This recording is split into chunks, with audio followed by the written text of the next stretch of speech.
David R. here. Today I'm going to talk to you about this book, Inside, Life Behind Bars in America by Michael G. Santos.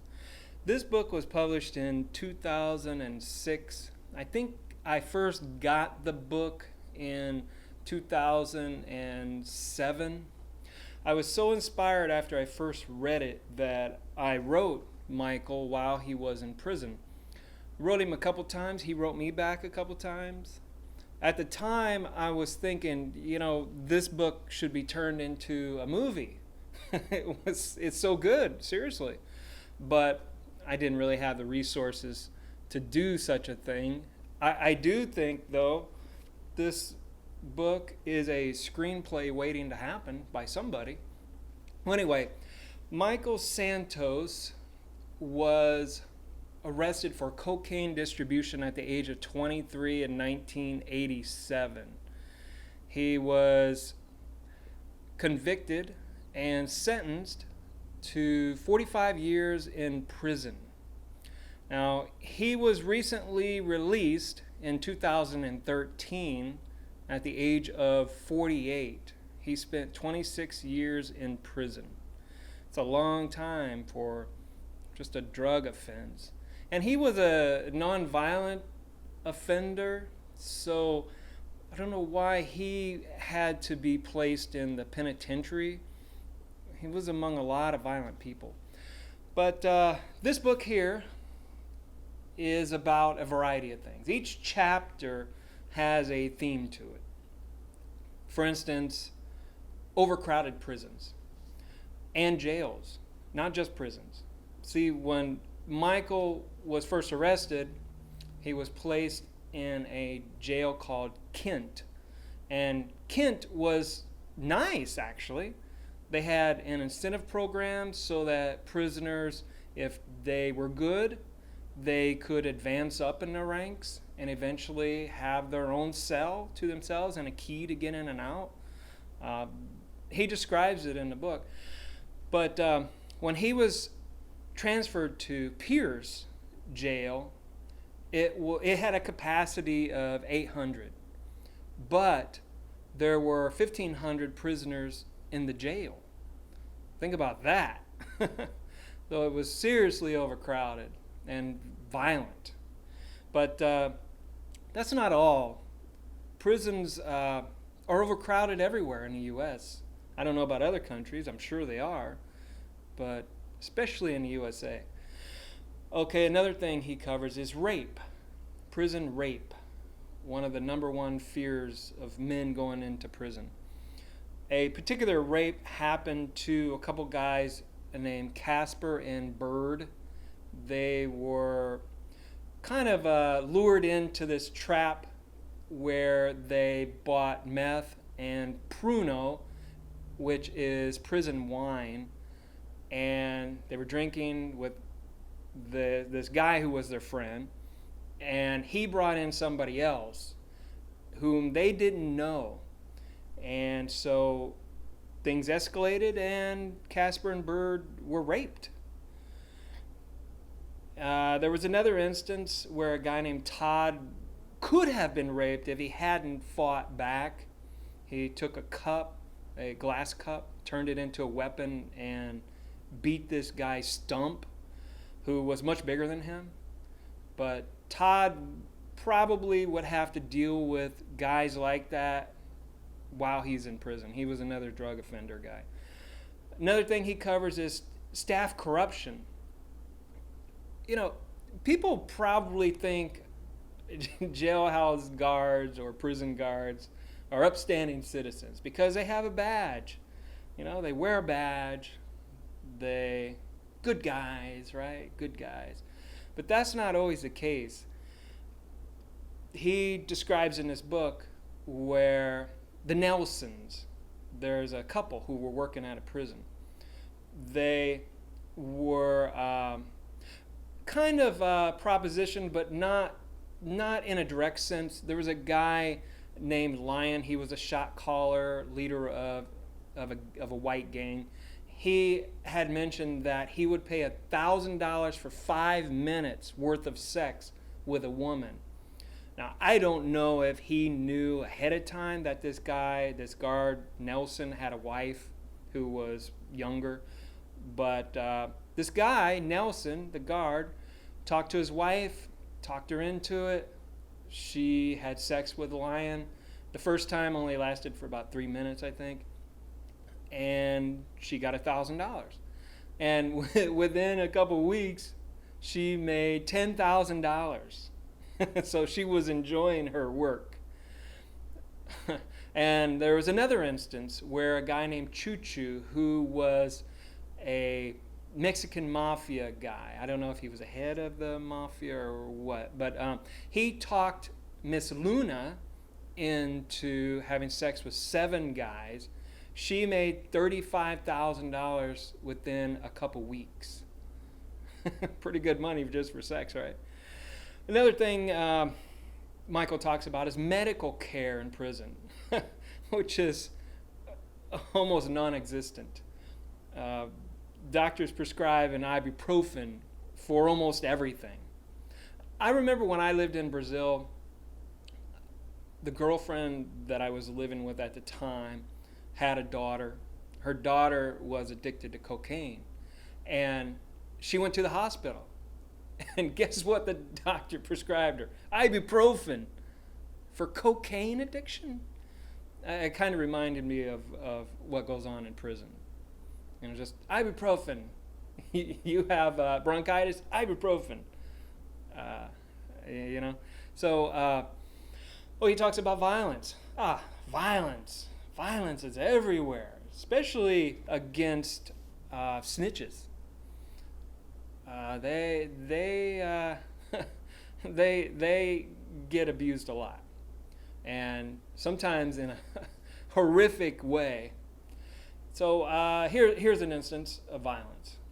So Michael was talking with a guy named Cryptank. Cryptank is mentioned in this book a lot.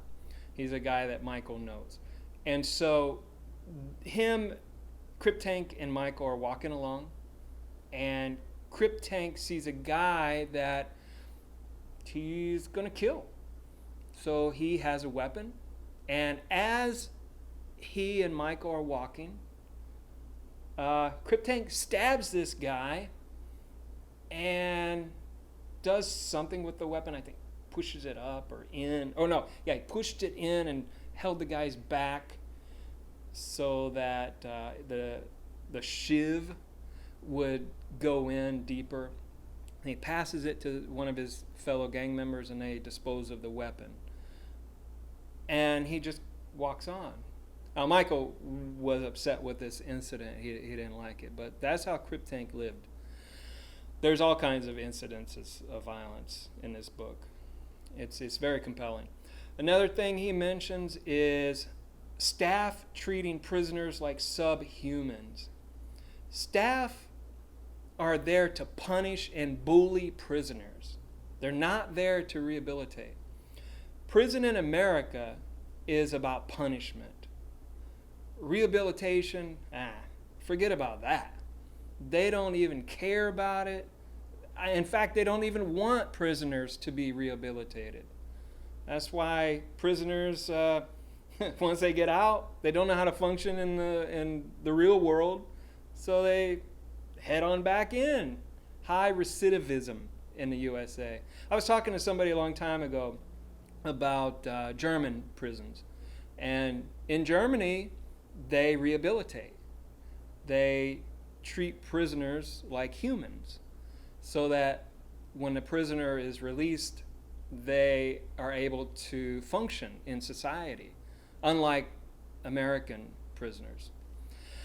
Another thing he talks about is staff correctional officers. They can form a gang too. Like there was one at ADX Florence.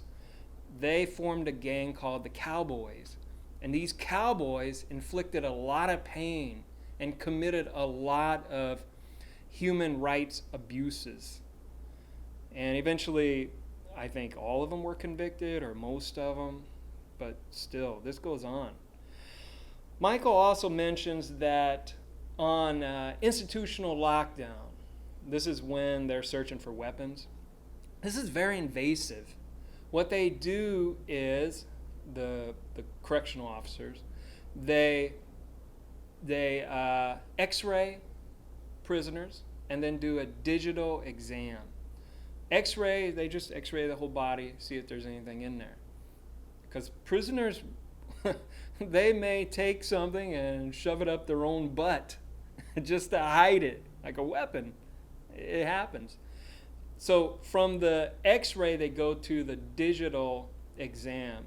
The digital exam is where a officer will stick his fingers up somebody's butt to see if they have a weapon. Seriously. Obviously the prisoner's naked, and then they have to bend over, and they're searched. It's very invasive. But a lot of prisoners have weapons. It's a way of life. It's how they survive in prison.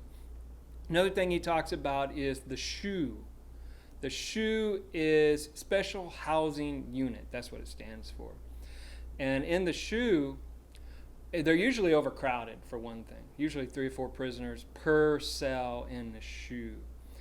Now, the SHU is supposed to be protective custody, but it's far from any sort of protection, because bad things can happen in the SHU as well.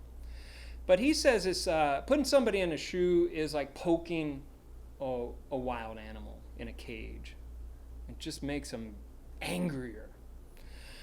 So he talks about prison gangs and how prisons have their own economy. They sell drugs. That's what they do. And I'm assuming, although he didn't talk about it in this book, that there's prostitution going on. Some of the guys who've been turned out, they're prostitutes. I'm assuming that goes on too. So gangs in prison are like the Aryan Brotherhood, I believe the Crips and the Bloods, but they're outside of prison walls as well. I don't know. They're not specifically a prison gang, but they are in prison. A lot of them are. So you have the Crips and Bloods, Aryan Brotherhood. You have the Mexican Mafia. There's so many. There's a long list. Another thing he talks about is being a writer in prison is dangerous to prison authorities. Michael was a writer and a prison lawyer, so he helped other prisoners. And I think this is smart, being a prison lawyer, because he didn't suffer any abuse in prison. Now, he says that he kept to himself, kept out of danger, but I think too, though, people seeing him walk around with gang leaders like Crip Tank or Lion, they're not going to mess with that guy, because they're going to think, hey, if I mess with this guy, then they're going to mess with me. So he had some strong alliances there, and that's very smart.